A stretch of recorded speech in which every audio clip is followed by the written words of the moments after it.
दुरूद पाक पर अल्लाहुम्मा सल्ली अल्लाहुम्मा सल्ली अला सल्लल्लाहु तआला अलैहि वसल्लम।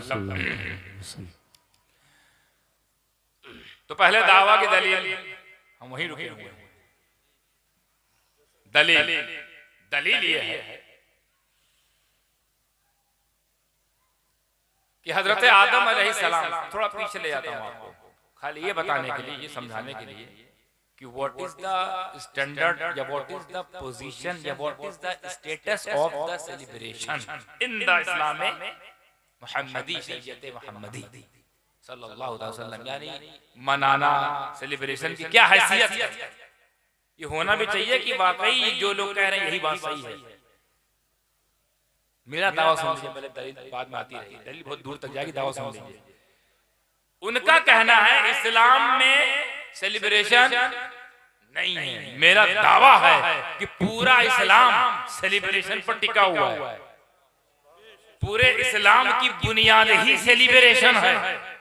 अब जब मैं इतना बड़ा दावा देख कर रहा हूं तो दलील मजबूत होनी चाहिए। एकदम अपोजिट, वो पूरब कह रहे हैं, पश्चिम वो कह रहा है इस्लाम में सेलिब्रेशन है ही नहीं। मैं कह रहा हूं सेलिब्रेशन ही इस्लाम। अब इतना बड़ा दावा, दलील देनी पड़ेगी। तो दलील के लिए चलते हैं वहां जहां से बशरियत शुरू हुई है, नबूवत जाहिर हुई है। उस शख्स का नाम, उस जात का नाम आदम अलैहिस्सलाम।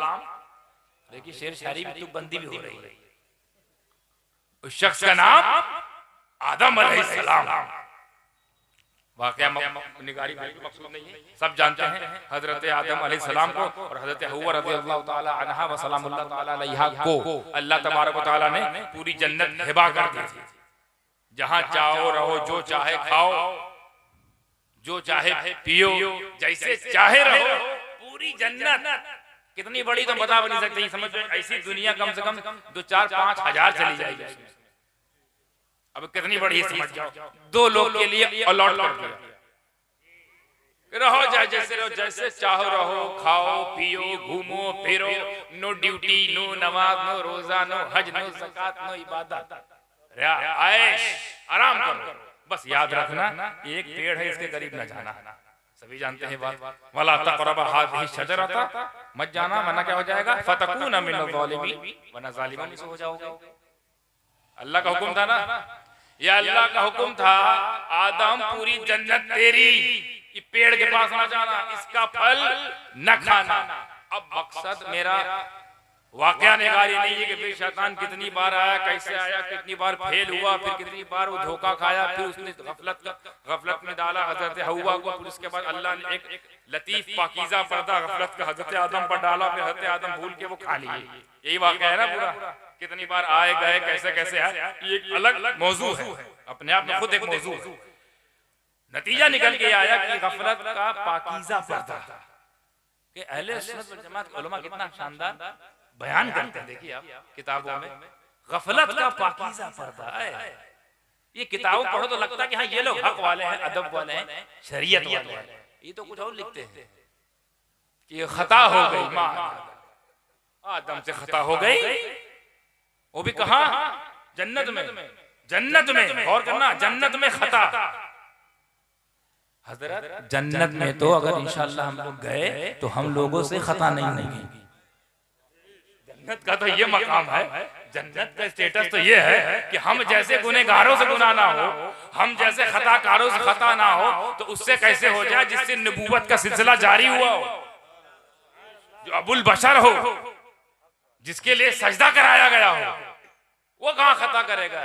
तो इससे पता चलता है तर्जुमे से और मफहूम से कौन कौन किस गाड़ी पर बैठा है। ये खता वाली गाड़ी बैठे हैं, ये अता वाली गाड़ी बैठे हैं। तो इनको खता मुबारक, हम लोग को अल्लाह उसके रसूल की अता मुबारक। ये वाकया हो गया तो क्या हुआ, हुक्म ये था कि ना जाना, इस पेड़ के करीब ना जाना, ये हुक्म था। हिकमत ये थी जाओगे, हुक्म था न खाना, हिकमत खुदा ये है खाओगे। और ये हिकमत, ये मसलहत, ये मंशा, ये इरादा क्यों है, ये भी इंशाअल्लाह बता के जाऊंगा ये हिकमत क्यों थी?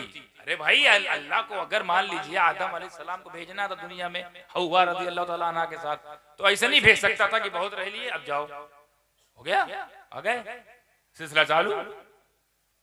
क्या अल्लाह ऐसा नहीं कर सकता? कोई उसको पाबंदी है, उसको किसी को मुंह दिखाना है, उसको किसी जवाबदारी लेनी है? नहीं, वो मालिक अच्छा बहुत रह लिए, हजारों करोड़ साल हो गया, अब जाओ दुनिया में, जाओ दुनिया में बशरियत का फैजान बांटो, ईमान शरीयत जब लेकर चलो, शैतान के वसवसों से लोगों को बचाते रहो। अच्छा हुक्म क्या था? हाँ जाना मत। हिकमत क्या थी? जाओगे। हिकमत में कई चीज पोशीदा है, एक खोल ही देता हूं। पहली चीज तो ये पोशीदा है कि सोचने वाली बात यह है, अगर यही बात होती कि जब तक तुम नहीं खाओगे तब तक तुम रहोगे, यही बात होती, और मान लो हजरत आदम अलैहिस्सलाम वाकई ना खाते तो कहां होते अभी वो?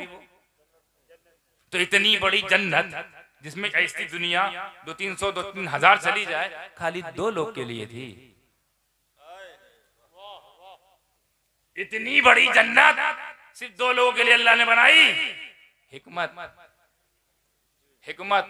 अब हिकमत के पीछे बताना क्या चाहता हूं, अल्लाह ऐसे भी भेज सकता था कि जाओ और बशरियत का सिलसिला शुरू करो, नबूवत का सिलसिला शुरू करो, तबलीग का सिलसिला शुरू करो, दावत का सिलसिला शुरू करो, हक और बातिल में तमीज पैदा करते रहो और बताते रहो हक क्या है, बातिल क्या है, सच क्या है, झूठ क्या है, हराम क्या, हलाल क्या है, जायज क्या, नाजायज क्या है। शादियों का तरीका सिखाओ, जिंदगी जीने का तरीका सिखाओ, खेती बाड़ी सिखाओ, जुबान सिखाओ। ये सारा इतनी जिम्मेदारी लेके फकत एक बंदा आया, कितनी बड़ी जिम्मेदारी लेकर आया, सिस्टम शुरू करने आया था, तो ऐसे भेज देता। तो ये क्यों करवाया गया?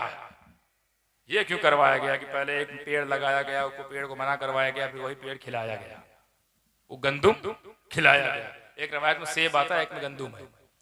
सेब वाली रवायत बाइबिल से लोगों ने लिया है, पता नहीं बाइबिल तो तरमीम हो चुकी है, लेकिन हाँ अब गंदुम पे ज्यादा इसमें इजमा है। गंदुम मतलब गेहूं, और कुछ नहीं तो पेड़ तो था ही, कि कुरान में वाला तक़रब हादिही शजरा था, शजर था, पेड़ था।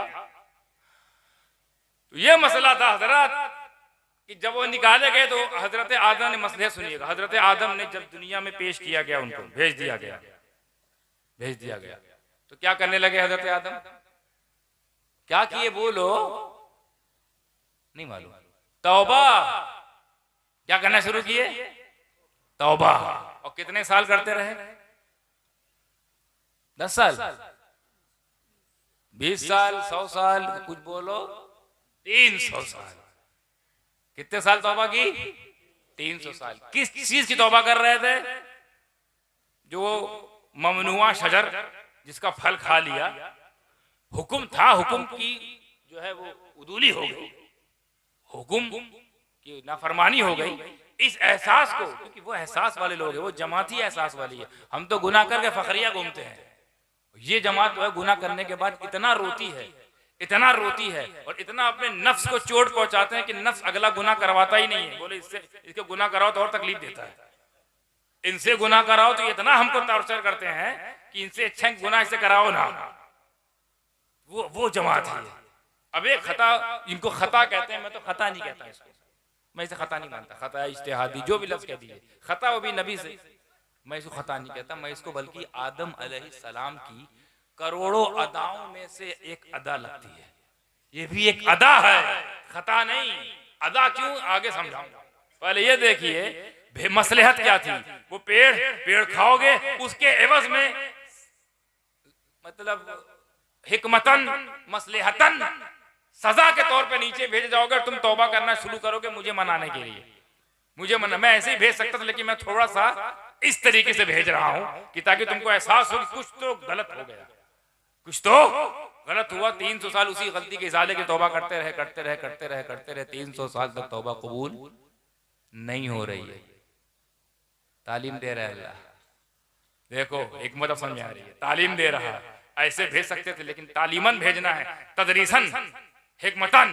तो तालीम यह है कि तौबा करते रहो। तालीम यानी कि जब कोई गलती हो जाए, किसी से कोई गुनाह हो जाए, किसी से कोई जलालत वाला काम हो जाए, किसी से कोई गुमराही वाले रास्ते पे चलने पे वो आमादा हो जाए, तो क्या करे? कोई गाली बके तो क्या करे? कोई हराम खाए तो क्या करे? जब एहसास हो तो तौबा करो। तो तौबा करते रहो जब तक सुकून न मिल जाए। सुकून मिलने का मतलब कबूल हो गया। अब आदम वो तो नबी लोग हैं, उनको तो बशारत होती है कबूल हुआ कि नहीं हुआ। तो 300 साल तक नो बशारत। 300 साल बाद हजरत आदम अलैहिस्सलाम को अचानक कुछ याद आया। क्या याद आया कि जब मैं मंजिलें तय कर रहा था पानी और मिट्टी की, और जब मेरा मुजस्समा तैयार हुआ, और जब मेरे अंदर अल्लाह ने रूह फूकी, और जब मेरे अंदर जान आई, जब मैं हिला, मुतहर्रिक हुआ, एक्टिव हुआ, साकित से मुतहर्रिक हुआ, तो जैसे ही मैंने सर को अपने उठाया तो अर्श के पाए पे कुछ लिखा हुआ पाया। अर्श के पाए पे, हर एक पाए पे लिखा हुआ था ला इलाहा इल्लल्लाह मुहम्मदुर रसूलुल्लाह सल्लल्लाहु अलैहि वसल्लम। जैसे ही ये याद आया आदम को, तुरंत ये एहसास हुआ ये मोहम्मद, ये नामे मोहम्मद वाला बुजुर्ग, ये नामे मोहम्मद वाली जात आखिर है कौन कि पैदा मैं हो रहा हूं। नबूवत का ताज मेरे सर, खिलाफत का ताज मेरे सर, अबुल बशर मैं, बशरियत का सिलसिला मैं शुरू करूं, नबूवत का सिलसिला मैं शुरू करने जा रहा हूं। सजदा मुझे कराया गया, और नाम अल्लाह ने अपने नाम के साथ मेरा नाम नहीं, एक मोहम्मद नाम रखा। या अल्लाह, उसी मोहम्मद का वास्ता, सुभान अल्लाह, उसी मोहम्मद का वास्ता मेरी दुआ कबूल फरमा। जैसे ही ये लफ्ज कहा, कुरान में इसका भी इशारतन जिक्र आया है, फतलक्का आदम रब्बिही कलिमातिन फताबा अलैहि इन्नहु हुवत तव्वाबुर रहीम। आदम ने कुछ कलिमात सीखे, और जैसे ही वो कलिमात पेश किए, फताबा अलैहि, उन पर तौबा हो गई, उनकी तौबा कबूल कर ली, अल्लाह को तव्वाब रहीम पाया। गोया तालीम ये दिया गया हमको, हम आखिरी उम्मती को, हम आखिरी उम्मत को अल्लाह पहले ही से तालीम दे रहा है। ऐ मेरे महबूब की सबसे महबूब उम्मत, अगर तुमसे कोई गुनाह हो जाए तो तौबा करते रहना, और तौबा तब तक कबूल नहीं होगी जब तक मेरा नबी वसीला न बन जाए। सुभान अल्लाह।